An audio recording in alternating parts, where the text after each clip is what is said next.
Hello students, I welcome you all in this video. In this video we are going to learn about SYJC secretarial practice. Students, as you all know that we have completed our 7 chapters. So right from first chapter to 7 chapters we have already completed, and then we have started with the chapter number 8, that is correspondence with depositors. And in that also we have completed 5 parts, as you can see here. So in part 1 we have discussed about precautions to be taken by the secretary while corresponding with depositors. ये वाला जो question है part 1 का, ये common है chapter number 6, chapter number 7 and chapter number 8 में. जिसने video देखा होगा उसको पता होगा कि प्रिकॉशंस जो है सारे चैप्टर्स में ऑलमोस्ट सेम है. कुछ पॉइंट्स यहाँ वहाँ हुए, बाकी सारे पॉइंट्स सेम है. Okay. And in part 2 we have discuss about circumstances. In part 3 we have discussed about thanking depositors for depositing amount with the company. And then in part 4 we have discuss about payment of interest through interest warrant, ECS or NEFT. Alright, and last part 5 we have discussed about letter for renewal of deposits. So now renewal में क्या हुआ था कि as a depositor, आप किसी company का अगर depositor हो and if you want to continue with the company, say example आपने 1 लाख रुपीज़ कंपनी में डिपॉजिट किया था 12 मंथ्स के लिए, अभी 12 मंथ्स ख़त्म हो चुका है, फिनिश हुआ है, तो अभी ये डिपेंड आपके ऊपर है कि आप कंटिन्यू करोगे कंपनी के साथ में या फिर अपना पैसा विड्रॉ करोगे. सो यहाँ पे हमने सीखा था कि एज अ डिपॉजिटर आप कंटिन्यू कर रहे हो कंपनी के साथ में, तो वहाँ पे आएगा रिन्यूअल ऑफ डिपॉजिट्स. ऑलराइट. अगर आप कंटिन्यू नहीं कर रहे हो कंपनी के साथ में, तो वो केस में क्या होगा, वो केस में होगा repayment of deposit. Company will repay the amount to the depositor. जितना भी पैसा कंपनी ने लिया होगा उस डिपॉजिटर से, वो पूरा पैसा जैसे ही एक टेन्योर, एक पीरियड जो था 12 मंथ्स का, एग्जाम्पल ले रहा हूँ मैं 12 मंथ, कितना भी हो सकता है, हमको पता है मिनिमम 6 मंथ होता है, मैक्सिमम 36 मंथ. तो जैसे ही मैक्सिमम पीरियड जो था जो कंपनी ने इशू किया था टू द डिपॉजिटर, तो कंपनी को उस टाइम पे वो पैसा रिटर्न करना पड़ेगा. That means company has to repay the amount to the depositor at the time of maturity of the deposit. जब पीरियड ख़त्म हो जाएगा वो टाइम पे कंपनी को वो पैसा, डिपॉजिटर का पैसा रिटर्न देना पड़ेगा.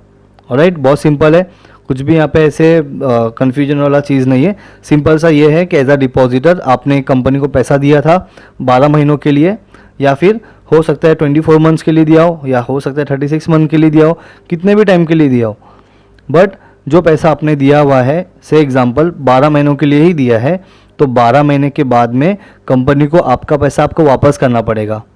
ऑलराइट, तो वही चीज़ यहाँ पे है आपको repayment of deposits. Very simple. चलो अभी देखते हैं आपकी बुक के अंदर जो दिया हुआ है, बहुत ही सिंपल है, कुछ भी नहीं है इसके अंदर.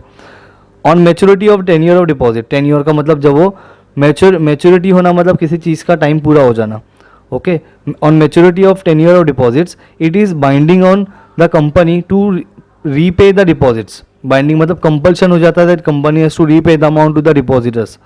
Alright, very simple. आगे देखते हैं. Default in repayment of deposit result in levy यानी charge of penalty. That means if a company fail to repay the amount to the depositor, in such case company has to pay some penalty. All right, simple एकदम. आगे, the letter for repayment of deposit is to be sent to the depositors when the deposit is to be redeemed. redeemed का मतलब होता है repayment. सो जब भी एक depositor अपना पैसा रिडीम करेगा, वो टाइम पे कंपनी को एक लेटर सेंड करना पड़ेगा to the depositor. All right, चलो आगे देखते हैं. The letter informs the depositors that the fix deposit receipt is received by the company. तो ये लेटर बताएगा, कंपनी इस लेटर के अंदर लिखकर भेजेगी डिपॉजिटर को कि फिर डिपॉजिट रिसिप्ट जो है वो हमने रिसीव कर लिया है आपका. किसका, देखो कंफ्यूज मत हो जाना.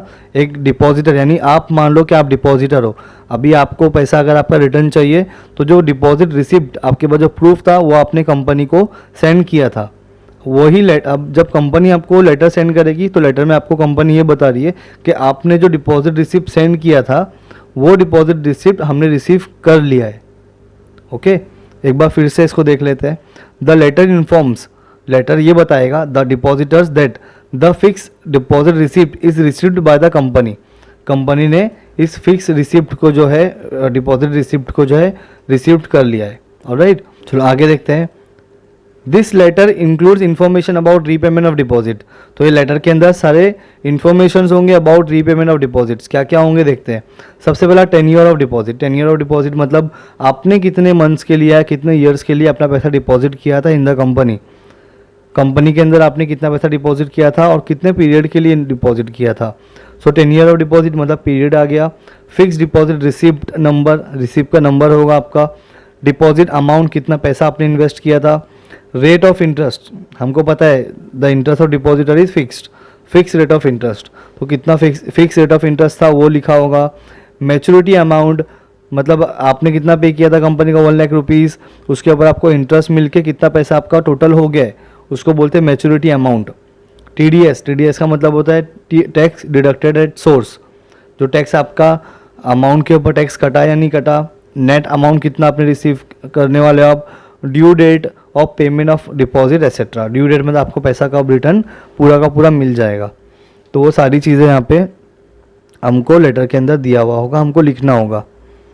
ऑलराइट, चलो आगे देखते हैं। ये दिख रहा है आपको, ये आपके बुक के अंदर जो लेटर दिया हुआ है सेम लेटर मैंने यहाँ पे लिया है। सो अभी हमको फॉर्मेटिंग तो पता है, और जिसको नहीं पता होगा अगेन चैप्टर नंबर 6 में पार्ट 3 जो फॉर्मेटिंग है वो बहुत इंपॉर्टेंट है, बिकॉज आपका फॉर्मेट के ऊपर ही आपको मैक्सिमम मार्क्स मिलने वाला है। बॉडी ऑफ द लेटर तो आपको लिखना ही है नो डाउट, लेकिन जो मेन चीज़ जो कॉमन चीज़ है that is format. So if you want to write letter, तो लेटर के लिए first you have to understand the format, और फॉर्मेट को समझने के लिए you have to watch chapter number 6 part 3 video. Channel के अंदर चैप्टर वाइज मैंने वीडियोस को अपलोड किया है। सो आपको जितने चैप्टर्स नंबर 1 से लेकर 8 तक के जितना भी अभी तक के हमने वीडियोस प्रिपेयर किया है उसके मैंने चैप्टर वाइज वीडियोस अपलोड किया है। चैप्टर नंबर 1, 2, 3, 4, 5, 6, 7, 8 तो आपको इजीली मिल जाएगा। कुछ भी डाउट होता है, कोई वीडियो अगर आपको नहीं मिलता है, you can ask me in comment section. Right, चलो अभी स्टार्ट करते हैं विद द लेटर जो आपकी बुक में दिया हुआ है। मैं हमेशा बताता हूँ हमारे फॉर्मेट में क्या सीखा हमने। नंबर 1 पे we always write name of the company and register address of the company and CI number of the company. Okay, इतना हो गया। तो ये CI नंबर हमको पता है, it should be 21 digit alpha plus numerical. Alphabets भी होना चाहिए और न्यूमेरिकल्स भी होना चाहिए, और टोटल मिला के 21 डिजिट का होना चाहिए। ये हो गया नंबर 1। नंबर 2 पे हम लोग हमेशा लिखते हैं phone number of the company, fax number of the company and reference number. ये 3 चीज़ हो गया पॉइंट नंबर 2 पे। ये सारी चीज़ें डमी होगी। फिर आ जाओ आपके राइट साइड में, यहाँ पे आपको लिखना है पॉइंट नंबर 3। इसमें हम we have to write website of the company, email ID of the company and date. जिस दिन आप लेटर लिखोगे उस दिन का डेट आपको यहाँ पे लिखना होगा। Very simple. आगे देखते हैं। यहाँ पे जो रेफरेंस नंबर है आपका पॉइंट नंबर 2 पे, ये फिनिश होने के बाद में you have to leave 1 line and then you have to write point number 4। एक लाइन छोड़कर ही आपको लिखना है। ओके, बहुत सारे स्टूडेंट्स क्या करते हैं रेफरेंस नंबर के बाद में डायरेक्टली मिस्टर रविंद्र मतलब जो नेम ऑफ द रिसीवर होता है उसका नाम लिख लेते हैं, जो गलत है। तो यहाँ पे आपको रेफरेंस के बाद में यहाँ पे जो लाइन ड्रॉ कर रहा हूँ, यहाँ पे एक लाइन आपको छोड़ना है एंड उसके बाद में आपको आगे लिखना है। तो यहाँ पे क्या लिखना है आपको पॉइंट नंबर 4 पे, name of the receiver and address of the receiver. Okay, very simple. ये सारी चीज़ें डमी होगी, डमी नेम्स होंगे, डमी एड्रेस होंगे। ये होने के बाद में अपना आता है सब्जेक्ट, और सब्जेक्ट आपको हमेशा मिलता है कहाँ से, क्वेश्चन में से।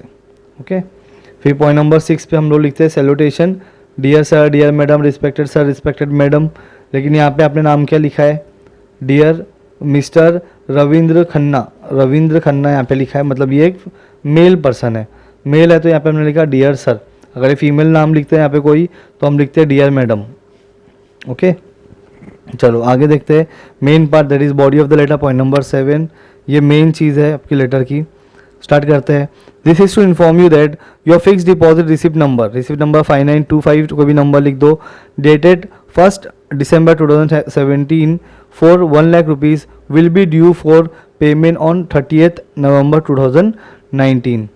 जो आपने पैसा डिपॉजिट किया था 1 December 2017 को, वो ड्यू डेट उसका आ चुका है, उसका जो पीरियड था वो कंप्लीट हो चुका है। कब होगा, 30th November 2019 को उसका पीरियड फिनिश हो जाएगा। Okay, we have received from you the original deposit receipt number 5925 duly discharge along with your instruction for repayment. मतलब इसके ऊपर आपका क्लियर कर इंस्ट्रक्शन है कि जो भी पैसा है वो आपको रीपे करना है। क्लियर। आगे the board of directors in the meeting held on 12 नवंबर 2019। सी यहाँ पे डेट जो है वो बहुत इंपॉर्टेंट है, आपको डेट समझना होगा। सी सबसे पहला क्या दिया हुआ है यहाँ पे, आप आज लेटर लिख रहे हो, आज क्या है 13 नवंबर 2019 है। ओके आगे, this is to inform you that your fix deposit receipt number 5925 dated on 1 December 2017। अब ये कौन सा डेट है, मतलब ये पास्ट इवेंट का डेट है, मतलब जब आपने पैसा डिपॉजिट किया था उस टाइम का डेट है यहाँ पे। अब ईयर देखोगे तो आपको समझ में आ जाएगा, ये 19 है आज और यहाँ पे क्या दिया हुआ है 17, मतलब ये पुराने टाइम का है, जब पर्सन ने डिपॉजिट किया था तभी का डेट।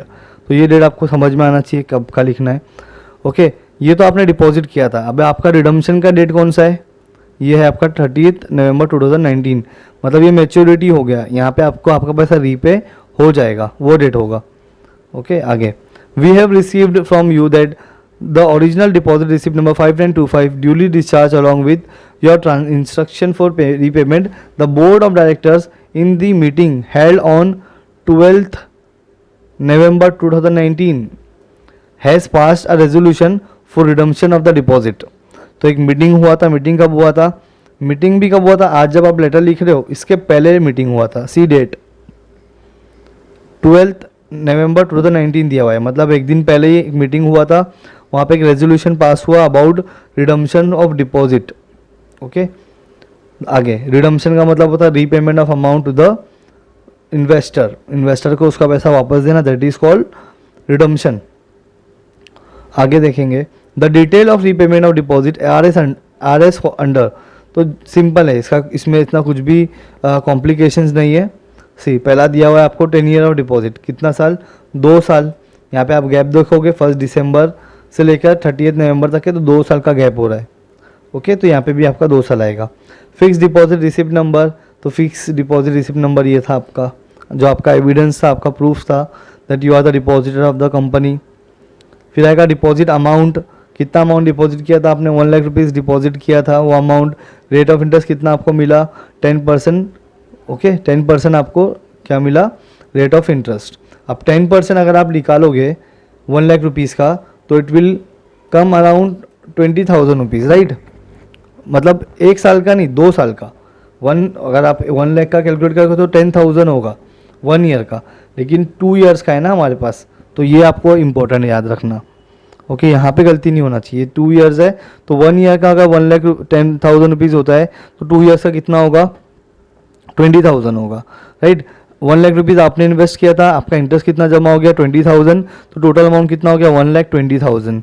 मैच्योरिटी अमाउंट कितना हो गया 1,20,000, जो अमाउंट आपको मिलेगा एज अ डिपॉजिटर आपको मिलेगा। TDS tax deducted at source, यहाँ पे टैक्स भी पे करना होगा, कितना 10%। तो किसके ऊपर पे करना पड़ेगा, आपके इंटरेस्ट अमाउंट के ऊपर। तो ये रेट ऑफ इंटरेस्ट जो है कितना 20,000 का 10% कितना होगा 2,000। ओके नेट अमाउंट आपको कितना मिलेगा 1,20,000 minus 2,000, that is rupees 1,18,000। Okay फिर लास्ट आपका ड्यू डेट ऑफ डिपॉजिट कब, ये 30 नवंबर 2019, जो ऑलरेडी हमने यहाँ पे लिखा है, सिंपल एकदम। चलो आगे देखते हैं। Please find enclose here with a cross cheque of rupees 1,18,000 bearing number 426,025 dated 30th November 2019 drawn on Bank of Maharashtra Shivaji Nagar Pune 41105005। Okay ये हो गया हमारा बॉडी ऑफ द लेटर। इसके बाद में आएगा हमारा point number 8 that is thanking you. फिर आएगा योर्स फेथफुली फॉर धरा ऑयल लिमिटेड, इतना हो गया। ये हमारा पॉइंट नंबर 9 है। नीचे आएगा sign and mister Ashok Bhattad, ये इसका मतलब क्या है, ये कंपनी का सेक्रेटरी। आप कोई भी नाम लिख सकते हो, यहाँ पे कोई भी डमी नाम आप लिख सकते हो। वो कौन है, कंपनी सेक्रेटरी है। ओके यहाँ पे आप क्या कर रहे हो, एक चेक दे रहे हो किसको, टू द डिपॉजिटर को, क्रॉस चेक। तो उसका डिटेल भी आपको यहाँ पे एनक्लोजर में लिखना होगा। एनक्लोजर में क्या लिखा आपने, क्रॉस चेक नंबर 426,025। ओके ये था आपका letter repayment of fix deposit amount to the depositor. तो बहुत ही सिंपल और बहुत ही इजी लेटर्स है। चैप्टर नंबर 6, 7, 8 के सारे के लेटर्स आप लोग कर लो, क्योंकि ये आपको स्कोरिंग होगा। क्योंकि बहुत ही सिंपल है, फॉर्मेट सबका सेम है, खाली आपको चीज़ें थोड़ी समझनी होगी। और आपको कुछ भी डाउट होगा तो I am here for you, don't worry about anything. Alright students, so today ये इस वीडियो के साथ में we have completed our 8 chapter also. 8 chapter के साथ में जो करस्पॉन्डिंग वाला पार्ट था चैप्टर नंबर 6, 7 एंड 8 ये भी हमारा फिनिश हो गया. Alright, so I hope you understanding the concept. आपको कुछ भी डाउट होगा और anything you can ask me in comment section students. Alright, so till then thank you very much all, take care.